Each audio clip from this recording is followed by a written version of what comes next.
Cold reaches me before sound does. Then metal, groaning somewhere above my head. Long, low, like the whole world is exhaling through rusted teeth. I open my eyes to cracked glass 6 inches from my face.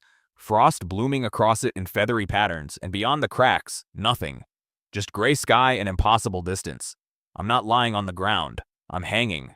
The gondola cabin I was riding up the ridgeline is crumpled on one side, tilted at a sick 15-degree angle, and through the broken window I can see the cable, the single cable holding this whole cage in the air, with one steel strand already sprung loose, curling outward like a broken guitar string. 200 feet down, an Arctic ravine waits in shadow.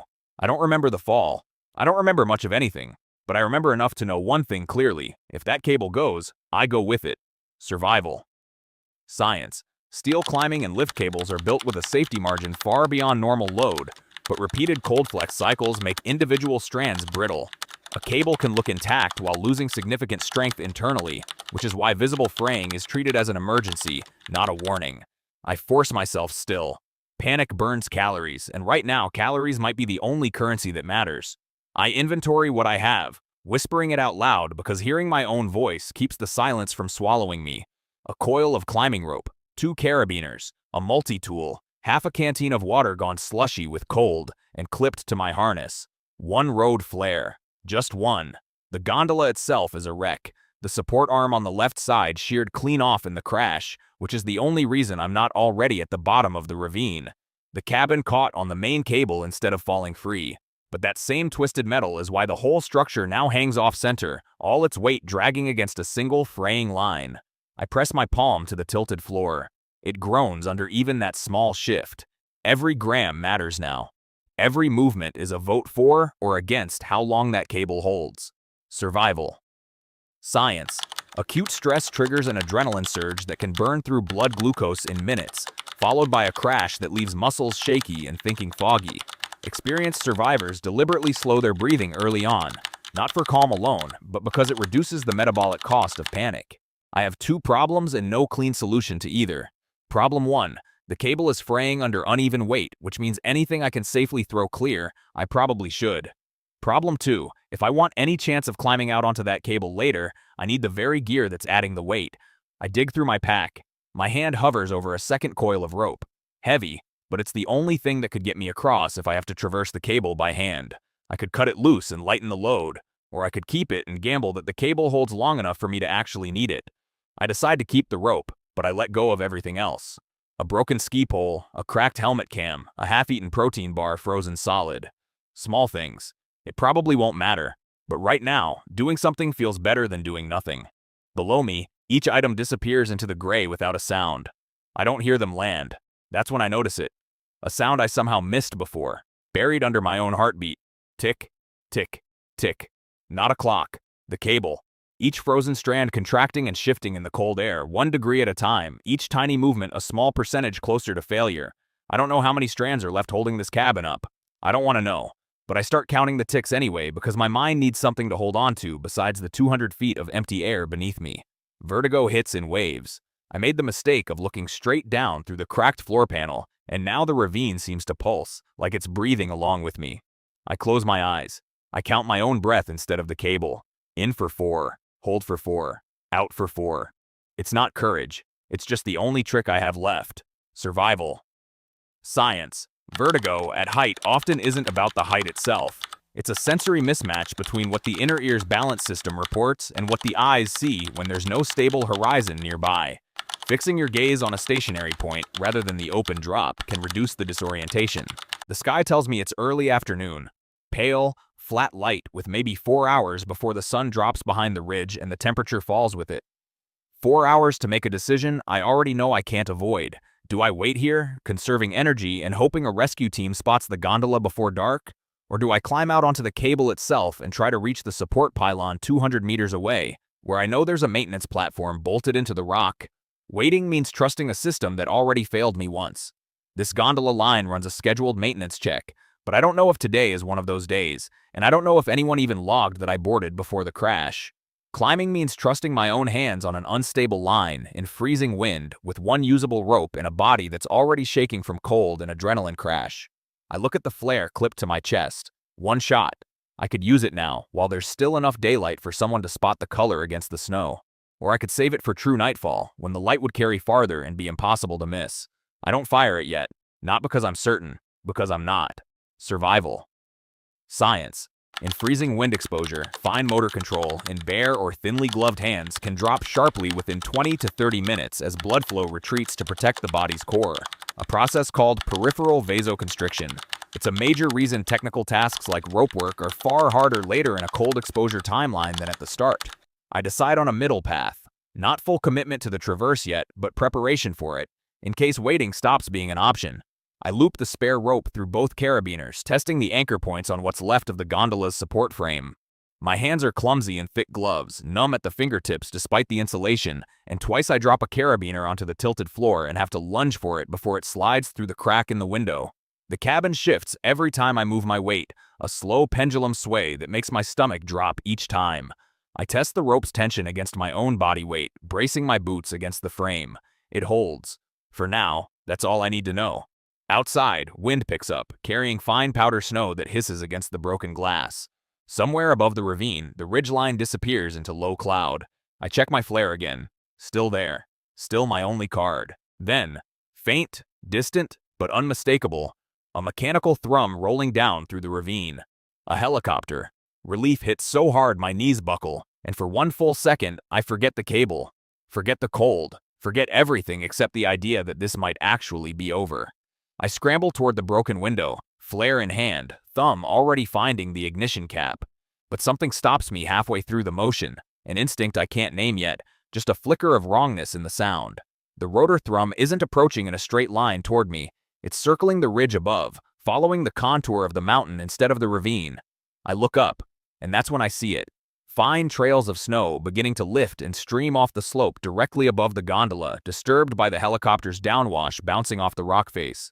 The whole ridge is loaded with snow that hasn't settled since the last storm.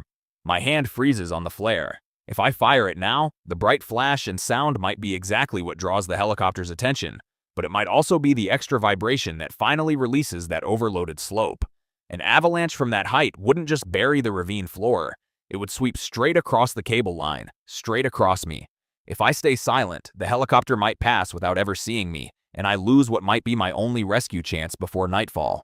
I force myself to actually look, really look, at the slope. The snow isn't cracking yet. It's shifting, but slowly, the kind of movement that could stabilize again if the disturbance stops. I make a call I hate making. I lower the flare. I stay silent, and I watch the only rescue I've heard in hours bank away along the ridge and disappear behind the cloud line, engine noise fading until the ravine swallows it whole.